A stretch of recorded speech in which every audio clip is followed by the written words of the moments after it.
Praise the lord. ఈరోజు మన అంశము దేవునిని ముఖాముఖిగా దర్శించుట. దేవునితో ముఖాముఖి. మన వాక్య ధ్యానం నిమిత్తమై యెషయా గ్రంథం 6వ అధ్యాయము మొదటి 10 వచనాలు కనుక చదువుకున్నట్లయితే అందులో 9వ వచనాన్ని నేను చదువుతాను. మీరు నిత్యము వినుచుందురు గాని గ్రహింపకుందురు, నిత్యము చూచుచుందురు గాని తెలుసుకొనకుందురు. మీరు నిత్యము వినుచుందురు గాని గ్రహింపకుందురు, నిత్యము చూచుచుందురు గాని తెలుసుకొనకుందురు. 10వ వచనం, వారు కనులతో చూచి చెవులతో విని హృదయముతో గ్రహించి మనస్సు మార్చుకొని స్వస్థత పొందకపోవునట్లు ఈ జనుల హృదయము క్రొవ్వ చేసి వారి చెవులు మందపరిచి వారి కన్నులు మూయించుమని చెప్పాను. యెషయా దేవుని ప్రజలైన ఇశ్రాయేలీయులు వారు దేవుని మరిచి దుష్టత్వంలో జీవించడం చూస్తూ ఉన్నాడు. యెహోవాకు హేయమైన క్రియలు వారు చేస్తుండగా గ్రహించాడు. అందుకనే యెషయా గ్రంథం 1వ అధ్యాయంలో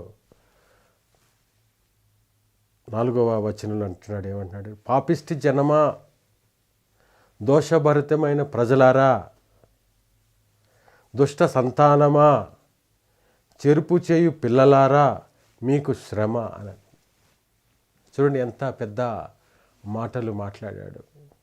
వాస్తవానికి ఇశ్రాయేలీయులు దేవుని బిడ్డలు, దేవుడు ఏర్పాటు చేసుకున్నటువంటి జనాంగం, దేవునికి ఇష్టలుగా జీవించవలసినటువంటి జనాంగం. తన బిడ్డల కొరకు అనేక కార్యాలు చేసిన దేవుడు తన జనాంగాన్ని యొక్క రక్షణ నిమిత్తమై వారికి స్వాస్థ్యంగా కానానును ఇవ్వడానికి సిద్ధపడి ఇచ్చినటువంటి దేవుడు. అటువంటి దేవుని ప్రజలు, దేవునికి ఇష్టలైన ప్రజల్ని యెషయా భక్తుడు ఏమంటున్నాడు తెలుసండి? పాపిష్టి జనమా, దోషభరితమైన ప్రజలారా, దుష్ట సంతానమా, చెరుపు చేయు పిల్లలారా, మీకు శ్రమ అని అంటున్నాడు. ఎందుకంటే కింద దానికి ఆన్సర్ ఉంది. ఎందుకు ఈ మాటలు అన్నాడో దానికి ఒక రీజన్ ఉంది. చూడండి, వారు యెహోవాను విసర్జించి ఉన్నారు, ఇశ్రాయేలు యొక్క పరిశుద్ధ దేవుని దూషింతురు, ఆయనను విడిచి తొలగిపోయి ఉన్నారు, నిత్యము తిరుగుబాటు చేయుచు మీరేలా ఇంకనూ కొట్టబడుదురు, ప్రతివాడును నడినెత్తిన వ్యాధి కలిగి ఉన్నాడు, ప్రతివాని గుండె బలహీనమాయెను. వారి క్రియలు యెహోవాకు హేయములుగా ఉన్నాయి అనే విషయాన్ని గ్రహించి భక్తుడు అంటున్నటువంటి మాట. వారికి శ్రమ అంటున్నాడు 11వ వచనంలో. వారికి శ్రమ, దోషము పాపము చేయు వారికి శ్రమ, జ్ఞానులు అనుకునే వారికి కూడా శ్రమ. ఈరోజులో అనేక మంది మేమే గొప్పవారము, మేమే జ్ఞానులము, మాకన్నా జ్ఞానవంతుడు ఎవరూ లేరు, మేము చెప్పిందే గొప్ప వాక్యము, మేము చెప్పిందే గొప్ప సత్యము అని అనుకునే వారు ఉన్నారు సారు. వారందరితో మాట్లాడుతున్నాను. మీకు శ్రమ. మీరు జ్ఞానులు అనుకుంటున్నారు కదా, మీరు అందరికీ శ్రమ ఉంటుందని దేవుని వాక్యం చెప్తుంది. 5వ అధ్యాయం 21వ వచనంలో. ఇంకా త్రాగుటలో ప్రఖ్యాత నొందిన వారికి శ్రమ అంటున్నాడు 5వ అధ్యాయం 22. తాగే వారికి కూడా శ్రమ. గమనించండి, ఈ వాక్యాన్ని ఎవరు వింటున్నటువంటి వారు, ఒకవేళ మీరు మద్యముతో మత్తులై ఉంటున్నారేమో, జాగ్రత్త, మీకు శ్రమ. పాపము చేయు వారికి శ్రమ, చీకటిని వెలుగు అనుకునే వారికి శ్రమ అని అంటున్నాడు 5వ అధ్యాయం 20వ వచనం. శ్రమ, మీకు శ్రమ, తన ప్రజలకు శ్రమ సంభవిస్తుంది అని యెషయా భక్తుడు ప్రవచిస్తూ ఉన్నాడు. ఒక రాజు, ఉజ్జియా అనేటువంటి రాజు చనిపోయాడు అకస్మాత్తుగా. ఎందుకు చనిపోవలసి వచ్చిందంటే అతడు యూదా రాజ్యానికి 10వ రాజు. చాలా భక్తిపరుడు, చాలా భక్తి కలిగిన రాజు ఉజ్జియా. కానీ చనిపోయాడు. ఎందుకు చనిపోయాడంటే అతడు గర్వించి యెహోవాకు ధూపం వేశాడట. అతడు గర్వించి యెహోవాకు ధూపం వేశాడు. అందుకనే ఉజ్జియా రాజు చనిపోయాడు. ఎందుకు దేవునికి ధూపం వేస్తే చనిపోయాడు? గమనించండి. దేవునిని ఆరాధించవలసింది, దేవునికి ధూపం వేయవలసింది యాజకులు చేయవలసిన పని. దినవృత్తాంతాలు 2వ గ్రంథంలో 26వ అధ్యాయం 16వ వచనంలో చెప్పే మాట, ధూపము వేసే పని యాజకునిది. కాబట్టి ఉజ్జియా రాజు తన మనసులో గర్వించి, గొప్ప రాజే, భక్తిపరుడే, కానీ దేవునికి ధూపం వేశాడట. అందువల్ల తడు కుష్టి వ్యాధి చేత చనిపోయాడు. అభిషేకాన్ని దాటిపోయి వెళ్ళాడు. ప్రవేశించకూడని స్థలములో ప్రవేశించాడు. యెషయా చెప్తున్నాడు, రాజు చనిపోయిన తర్వాత యెషయా కలవరపడ్డాడట. మనందరం కూడా ఇదే కలవరం కలిగి ఉండాలి. యెషయాలో వచ్చినటువంటి కదలిక మనందరికి కూడా రావాలి. ఈరోజు ఆయన ముఖదర్శనం చేసుకోవాలి, ఆయనను కలుసుకునే అనుభవంలోకి రావాలి. అందుకనే దేవుని వాక్యంలో చక్కని మాట ఉంది. 6వ అధ్యాయము 6వ వచనంలో, అప్పుడు ఆ శరాపులలో ఒకడు తాను బలిపీఠము మీద నుండి కారుతో తీసిన నిప్పును చేతపట్టుకొని నా యొద్దకు ఎగిరి వచ్చి నా నోటికి దానిని తగిలించి, ఇది నీ పెదవులకు తగిలెను కనుక నీ పాపమునకు ప్రాయశ్చిత్తమాయెను, నీ దోషము తొలగిపోయెను అనెను. యెషయా కూడా మన వంటి స్వభావం కలిగినటువంటి మనుషుడే. యెషయా పాపిగా ఉండగా దేవుడు పట్టుకున్నాడు కారుతో. యెషయా కారుతో తీసిన నిప్పును బలిపీఠములో నుండి, దేవుని యొక్క బలిపీఠములో నుండి కారుతో తీసిన నిప్పును ఒకటి యెషయా పెదవులకు తగిలించగా యెషయా పరిశుద్ధుడిగా మార్చబడ్డాడు. యేసుక్రీస్తు అనేటువంటి ఆ నిప్పు మన హృదయంలో రగిలించబడితే మనం కూడా పరిశుద్ధులుగా మారిపోతాం. దేవునికి స్తోత్రం. కాబట్టి రాజే ఉజ్జియా మృతి పొందాడంటే కారణం అతడు చేసినటువంటి దోషం. యాజకులు చేయవలసినది ఒక రాజు గర్వించి చేశాడు కాబట్టి అతడు మృతి పొందాడు అని దేవుని వాక్యం స్పష్టంగా చెప్తుంది. ఇప్పుడు మనకు కావాల్సింది ఏంటంటే, మొట్టమొదటిగా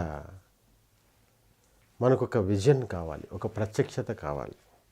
యెషయా గ్రంథం 6వ అధ్యాయం 1-2 వచనాలు కనుక మనం చూస్తే ఒక ప్రత్యక్షతను మనం చూడగలం. యెషయా గ్రంథం 6వ అధ్యాయం 1-2 వచనాల్లో ఒక ప్రత్యక్షతను మనం చూస్తాం. రాజైన ఉజ్జియా మృతి నొందిన సంవత్సరమున అత్యున్నతమైన సింహాసనమందు ప్రభు ఆసీనుడై ఉండగా నేను చూచితిని. ఆయన చొక్కా అంచులు దేవాలయమును నిండుకొనెను. ఆయనకు పైగా సెరూపులు నిలిచిండిరి. ఒక్కొక్కరికి 6 రెక్కలుండెను. ప్రతివాడు 2 రెక్కలతో తన ముఖమును, 2తో తన కాళ్ళను కప్పుకొనుచు 2తో ఎగురుచుండెను. వారు సైన్యములుగా తిప్పితే, యెహోవా పరిశుద్ధుడు, పరిశుద్ధుడు, పరిశుద్ధుడు, సర్వలోకము ఆయన మహిమతో నిండి ఉన్నదని గొప్ప స్వరముతో గాన ప్రతిగానములు చేయుచుండిరి. ఇక్కడ ఒక విజన్ చూశాడు, ఒక ప్రత్యక్షతను చూశాడు. దేవుడు తన సింహాసనంపై ఆసీనుడై ఉండటం చూశాడు. కాబట్టి దేవుడు ఎక్కడ ఉంటాడు అనగా నీ హృదయం అనేటువంటి సింహాసనాల్లో ఆసీనుడై ఉంటాడు. ఎవరైతే యేసు ప్రభు వారికి తమ హృదయాన్ని తెరుస్తారో వారి హృదయంలో ఆయన ఆసీనుడై ఉంటాడు. అంతేగాని ఈ రోజుల్లో లాగా ఏదో గొప్ప టెంపుల్స్లో దేవుడు ఉంటాడు, లేదా పలానా పెద్ద చర్చిలోనే దేవుడు ఉంటాడు అని కాదు, కానీ నీ హృదయంలో దేవుడు నివాసం చేస్తాడు. అందుకని అపోస్తుల కార్యంలో ఒక మాట 7వ అధ్యాయము 48-50 వచనాలు మనం చూస్తే, హస్తకృత్యములైన ఆలయంలో దేవుడు నివసించడు అని రాసింది.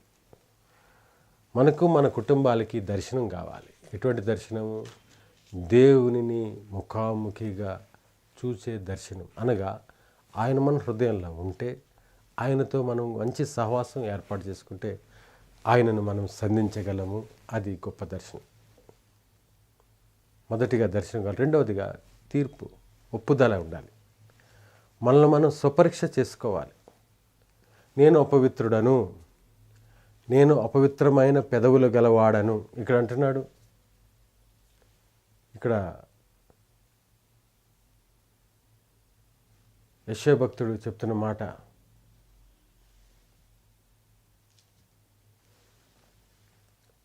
యెషయా భక్తుడు అంటున్నమాట 6వ అధ్యాయము, యెషయా గ్రంథం 6వ అధ్యాయము 5వ వచనంలో చూస్తే, అయ్యో నేను అపవిత్రమైన పెదవులు గలవాడను, అపవిత్రమైన పెదవులు గల జనుల మధ్య నివసించువాడను, నేను నశించి తిని అని అంటున్నాడు. నేను అపవిత్రుడను అని చెప్పుకుంటున్నాడు. అపవిత్రమైన పెదవులు గలవాడను అని అంటే ఒప్పుదల, తీర్పు. దేవుడు దర్శనాన్ని చూశాడు. అప్పుడు అనుకుంటున్నాడు, నేను చాలా అపవిత్రుడిని, అపవిత్రమైన పెదవులు గలవాడను, వారి మధ్యలో నివసించేవాడను అనేటువంటి మాటలు చెప్తున్నాడు. యెషయా మొట్టమొదటిగా సెరూపులను చూశాడు, వారి కంఠధ్వని విన్నాడు. దేవుని దర్శనం చూసుకుని ముఖ దర్శనం చేశాడు. ఎప్పుడైతే దేవుని దర్శించాడో వెంటనే తన స్థితి అర్థం చేసుకున్నాడు. నేను దూతల వంటి వాడను కాను అని గ్రహించాడు. ఎటువంటి వాడో గ్రహింపు వచ్చింది అతనికి. ఇంకా ఎలాంటి వాడనో అనేటువంటి విషయాలను చెప్పుకుంటూ, నేను అపవిత్రమైన వాడను, అపవిత్రమైన పెదవులు కలిగిన వాడను, నా పెదవులు అపవిత్రంగా ఉన్నాయంటున్నాడు. అంతే, నా హృదయం అపవిత్రమైంది, నేను అపవిత్రమైన పెదవులు గలవారి మధ్యలో నివసించేవాడిని కాబట్టి నేను కూడా అపవిత్రునే అని అంటున్నాడు. ఆ ఒప్పుదల కావాలి. యెషయా తన తప్పిదాలను గ్రహించాడు, అపవిత్రుడును అని గ్రహించాడు. ఇతరులను నిందించటం లేదు, వారి వల్ల నేను అపవిత్రుని అయిపోయాను అని అంటలేదు, కానీ తనను తాను నిందించుకుంటున్నాడు. ఎప్పుడైతే దేవుని దర్శిస్తామో, ఎప్పుడైతే దేవుని మన ముఖాముఖి దర్శనం చేసుకుంటామో, మన ముఖ దర్శనం చేసుకుంటామో, మన పాపస్థితి అర్థం చేసుకుంటాం. మనం ఏ స్థితిలో ఉన్నామో అనేది మనం అర్థం చేసుకుంటాం. ఇది రెండవది. మూడవదిగా జాలి, దయ, కనికరం గల వస్తుంది వెంటనే మనకి. 6వ అధ్యాయం 6వ వచనంలో,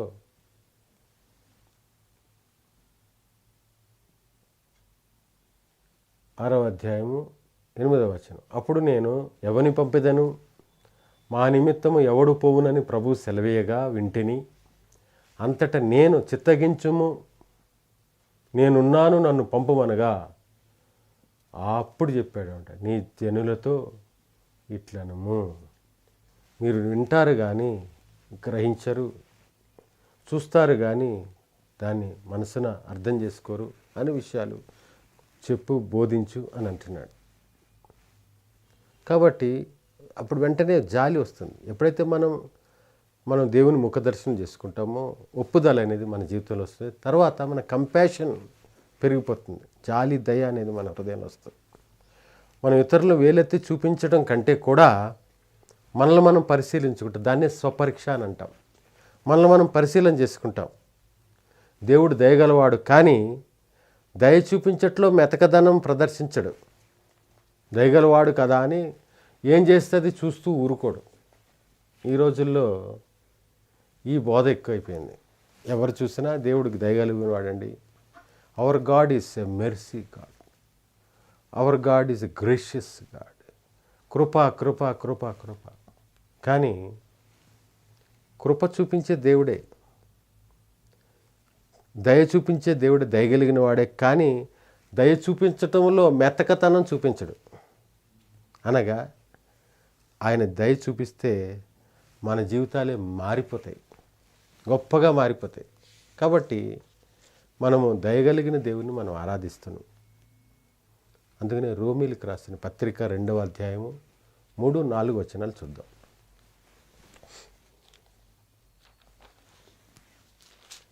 రోమీలకు రాసిన పత్రిక 2వ అధ్యాయము 3, 4 వచనాలు.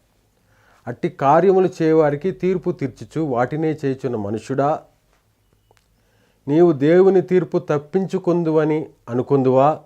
లేదా దేవుని అనుగ్రహము మారు మనసు పొందుటకు నిన్ను ప్రేరేపించుచున్నదని ఎరుగక ఆయన అనుగ్రహైశ్వర్యమును సహనమును దీర్ఘశాంతమును తృణీకరించుదువా?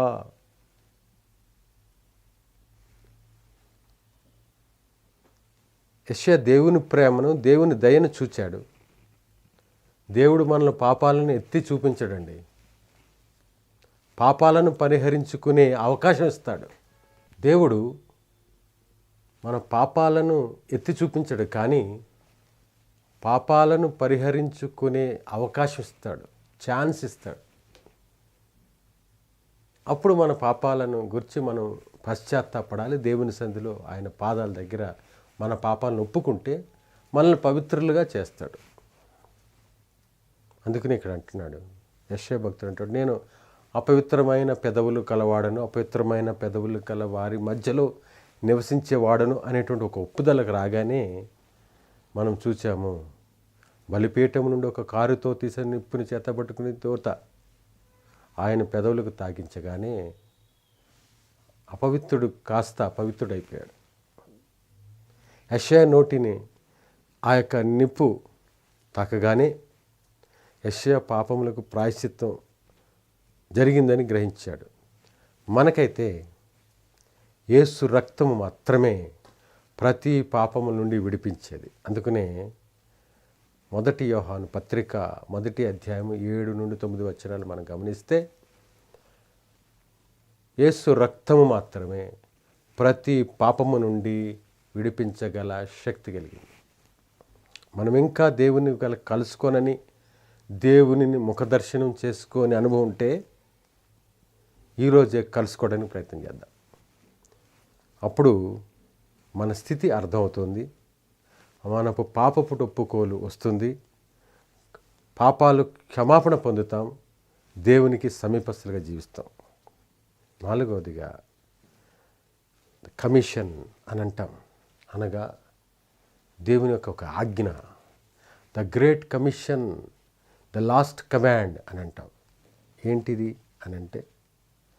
అనంటే నూతన నిబంధనలో కనుక గ్రేట్ కమిషన్, లాస్ట్ కమాండ్ ఉన్నట్లయితే ఇక్కడ ఒక కమిషన్ ఉంది, ఇక్కడ ఒక కమాండ్ ఉంది. అదే 6వ అధ్యాయం 8 నుండి 10 వచనాలు చూస్తే, నా నిమిత్తం ఎవరు వెళుతారు, నా నిమిత్తం జనులకు ఎవరు బోధిస్తారు అన్నప్పుడు నేనున్నాను అని అన్నాడు యెషయా.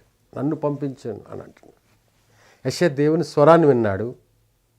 నేను ఎవరిని పంపుదును అని దేవుడు అంటుంటే, మా నిమిత్తం ఎవరు పోదురు అని అంటుంటే ఆయన యెషయా అంటాడు, యెషయా హృదయం దేవుని చూచింది, యెషయా హృదయం తన పాపినని గ్రహించింది, యెషయా హృదయం దేవుని స్వరాన్ని విన్నది. తన ప్రజల అవసరాలు గ్రహించినటువంటి వ్యక్తిగా దేవుని అగ్ని నోటిని కాల్చగా దేవుడు అడుగుతున్నాడు. దేవునికి తెలియదా ఎవరిని పంపాలో, కానీ మన నుండి ఆ ఒప్పుదలను ఆయన కోరుతూ ఉంటాడు. మన దేవునికి విల్లింగ్నెస్ కలిగిన వారు కావాలి, అంతేగాని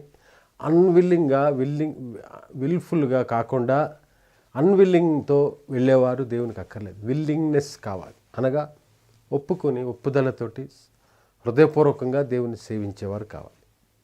సిద్ధ మనస్సు గలవారి కొరకు దేవుడు ఎదురు చూస్తూ ఉంటాడు. ఎందుకంటే దేవుడు లోకాన్ని ప్రేమిస్తున్నాడు, ఎవరూ నశించిపోవుట ఆయనకి ఇష్టం లేదు. కాబట్టి దేవుడు తన పని కొరకు సిద్ధ మనస్సు గలవారి కొరకు ఎదురు చూస్తూ ఉన్నాడట. ఆయన అడిగితే, ఈ ప్రశ్న నిన్ను అడిగితే, నీవు సిద్ధమేనా? Are you ready? నేనైతే సిద్ధం. అది ఎలా అంటే, దేవునితో ముఖాముఖి అనుభవం కలిగి ఉన్నాను. ఈ దినం ఆయన స్వరాన్ని విన్నవాడను, ఆయన ఆజ్ఞలను గైకొన్నవాడను, ఆయన కొరకు గొప్ప కార్యాలు చేయడానికి సిద్ధపడినవాడు. ఎందుకంటే యేసయ్య నా మనస్సు మార్చాడు, నా జీవితాన్ని మార్చివేశాడు. కాబట్టి ఇంకా నువ్వు ఒక ఒంటరిగా ఉన్నానని అనుకుంటున్నావా? నేను ఇంకా పాపినని అనుకుంటున్నావా? నాకు ఎవరూ లేరు అని అనుకుంటున్నావా? నాకు సహాయం లేదు అనుకుంటున్నావా? దేవునితో ముఖాముఖిగా దర్శనం చేసుకోవడానికి సిద్ధపడు. అప్పుడు నీ స్థితి అర్థమవుతుంది. ఆయన బలిపీఠం దగ్గర ఉన్నటువంటి నిప్పు చేత నీ పెదవులు కాల్చబడడం అనగా యేసు రక్తం అనేటువంటి ఈ పవిత్రమైన కార్యము నీ హృదయంలో జరిగితే యేసు రక్తము వలననే నీకు పాప క్షమాపణ కలుగుతుంది అనే సత్యాన్ని గ్రహించినట్లయితే ఆయన పిలుపుని అంగీకరించేవాడిగా ఉంటావు. నువ్వు కాల్చబడాలని ఆశిస్తున్నావా? ఆయన పిలుపుని అంగీకరిస్తావా? చెప్పు, here I am, send me. ఇదిగో దేవా, నేనున్నాను, నన్ను పంపు అని అడుగుదాం. మీ అందరికీ వందనాలు.